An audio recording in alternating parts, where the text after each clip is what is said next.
যাত্ৰা আৰম্ভ হৈছিল আমাৰ ডিব্ৰুগড় বিশ্ববিদ্যালয়লৈ অসমীয়া বিভাগৰ উদ্যোগত শিক্ষামূলক ভ্ৰমণ। সন্নিধিতা মেমৰ অনুপস্থিতি সুঁৱৰি বিভাগীয় তিনিগৰাকী শিক্ষাগুৰু আৰু পৰিমেম সমন্বিতে জ্যোতিবাৎসুৰাৰ তোৰণেৰে সোমাই আমি বিভাগ পালোগৈ। আৱেগ অসমীয়া বিভাগ।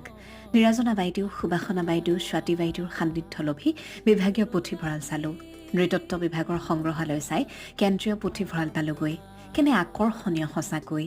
জহসাগত তৃপ্তিৰে এসাঁজ খাই মালভোগ সংগ্ৰহালয় চালোঁ।